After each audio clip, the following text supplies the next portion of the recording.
Evaluasi implementasi kurikulum. Secara bahasa berasal dari bahasa Inggris yaitu evaluation.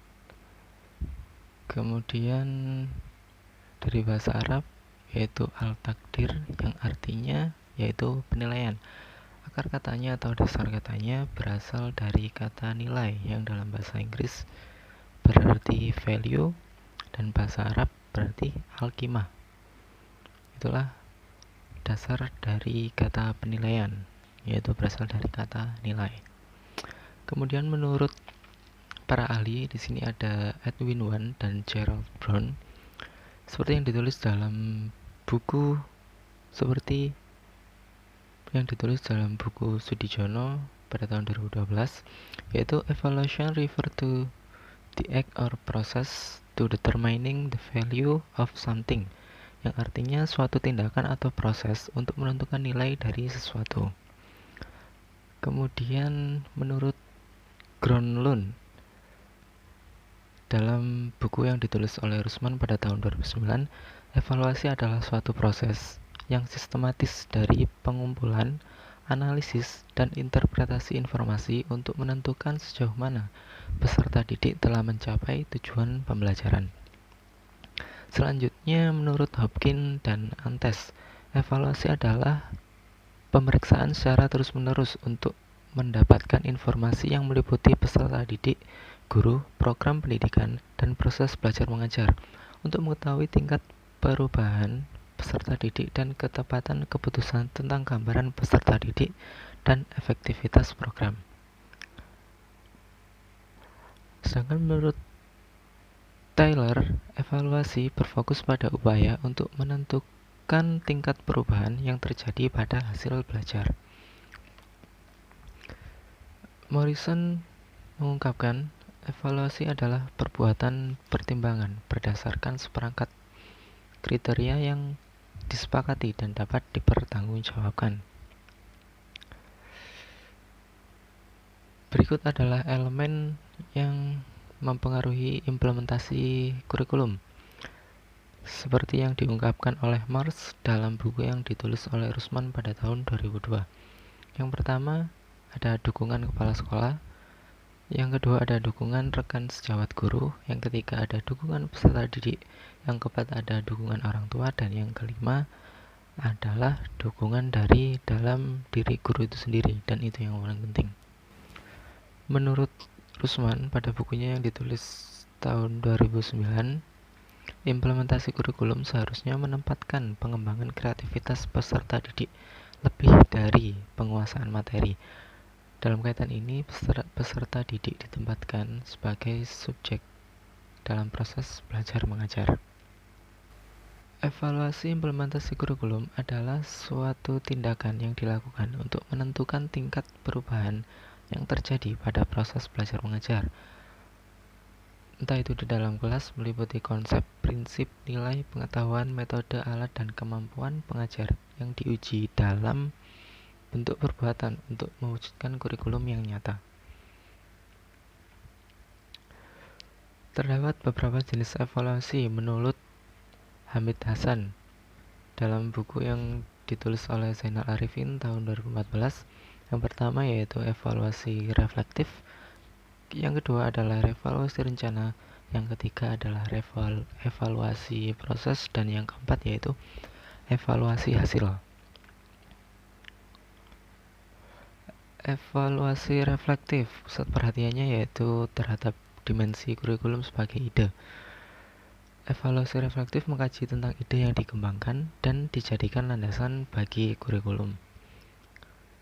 Kemudian ada evaluasi rencana, fokus perhatiannya yaitu kepada komponen-komponen kurikulum, yaitu komponen yang telah dikembangkan.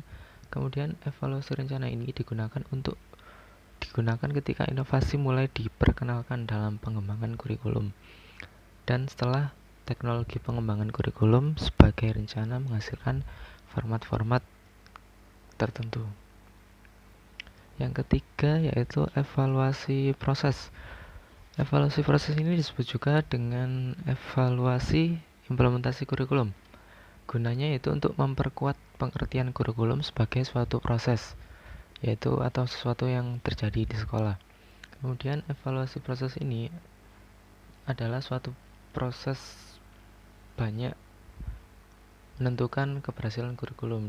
Jadi menurut evaluasi proses ini, proses adalah yang paling banyak untuk menentukan keberhasilan suatu kurikulum.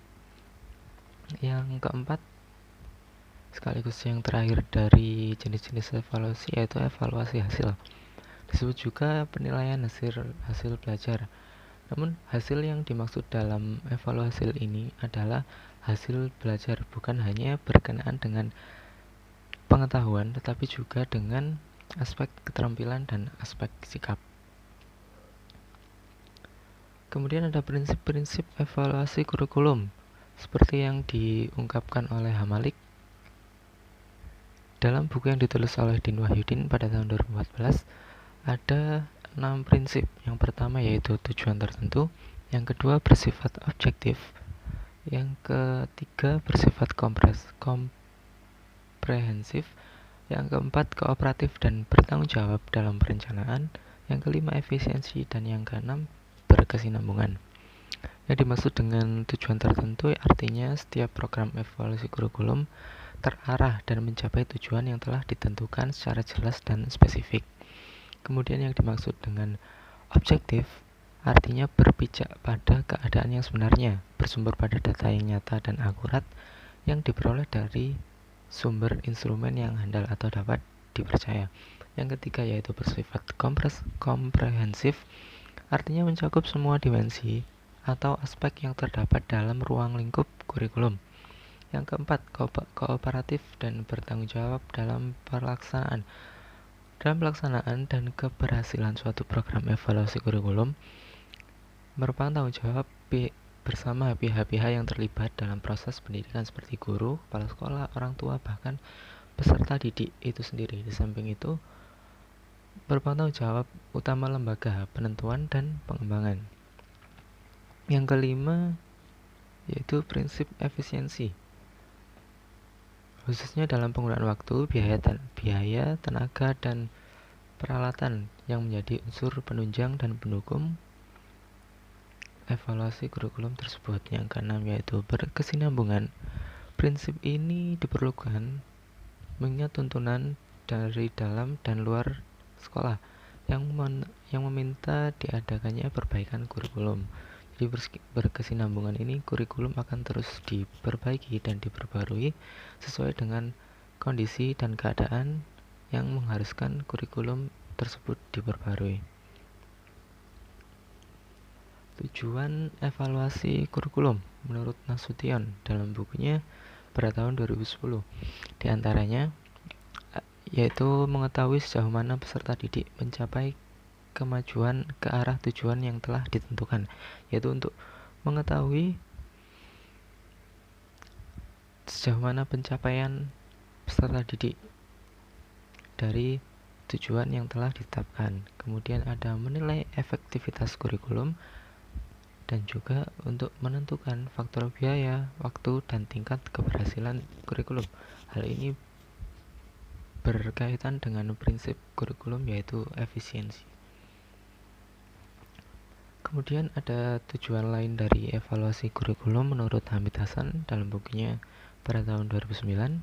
Di antaranya yaitu tujuan evaluasi kurikulum untuk menyediakan informasi mengenai pelaksanaan pengembangan dan pelaksanaan suatu kurikulum sebagai masukan bagi pengambil keputusan.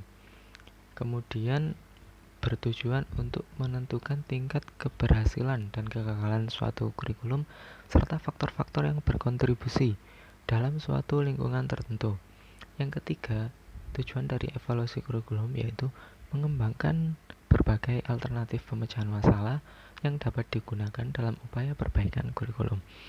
Tujuan yang keempat yaitu memahami dan menjelaskan karakteristik suatu kurikulum dan pelaksanaan suatu kurikulum. Kemudian ada model evaluasi kurikulum. Di sini model evaluasi kurikulum ada 4 macam. Yang pertama yaitu model studi kasus, yang kedua model iluminatif, yang ketiga model responsif, dan yang keempat yaitu model CIPP. C di sini yaitu konteks, I-nya input, P proses, dan P yang kedua yaitu produk. Yang dimaksud dengan model siklus, model studi kasus. Evaluasi model studi kasus memusatkan perhatiannya pada kegiatan pengembangan kurikulum di suatu satuan pendidikan, bisa di sekolah, kelas, atau bahkan guru kepada kepala sekolah. Tindakan pertama yang harus dilakukan evaluator adalah dia harus familiar atau benar-benar menguasai kurikulum yang akan dikaji. Dalam model studi kasus ini, kegiatan yang dirasa paling penting yaitu observasi sebagai teknik pengumpulan datanya.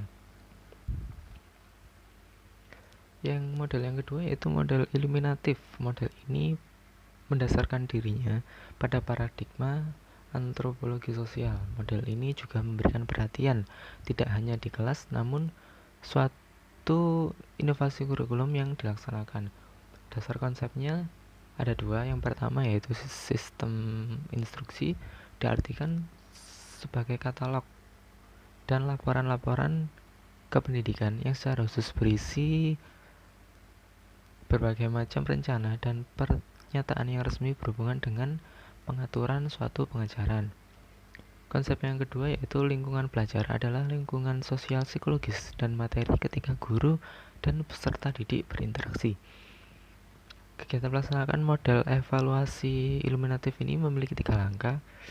Yang pertama yaitu observasi, yang kedua dilanjutkan dengan inquiry lanjutan, dan yang ketiga dengan usaha penjelasan. Model yang ketiga yaitu model responsif. Model responsif sangat menekankan pada kedudukan pertanyaan dan masalah yang ditemui oleh perhatian para pendengar yang berbeda.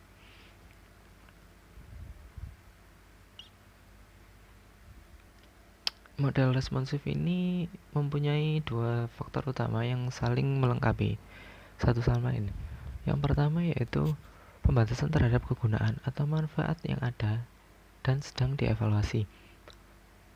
Faktor yang kedua yaitu pembatasan terhadap nilai-nilai yang ada dan sedang dievaluasi. Model yang terakhir yaitu model CIPP. C di sini berarti konteks, I-nya input atau masukan, P yang pertama yaitu proses, dan P yang kedua yaitu produk atau hasil. Tujuan utama dari evaluasi konteks yaitu salah satu dari CIPP tadi kan ada 4. Di situ ada CIPP. C-nya konteks, tujuannya yaitu untuk mengetahui kekuatan dan kelemahan evaluan. Kemudian I-nya berarti input atau masukan, bertujuan untuk pemberian pertimbangan terhadap keberhasilan pelaksanaan kurikulum. P yang pertama yaitu proses adalah bertujuan evaluasi mengenai pelaksanaan dari suatu inovasi kurikulum. Jadi dia untuk mengetahui mengenai pelaksanaan dari suatu inovasi kurikulum. P yang kedua yaitu produk atau hasil. Tujuan utamanya yaitu untuk menentukan kurikulum yang diimplementasikan dapat memenuhi kebutuhan kelompok yang menggunakannya atau tidak. Jadi dievaluasi hasilnya dari kurikulum yang akan digunakan tersebut.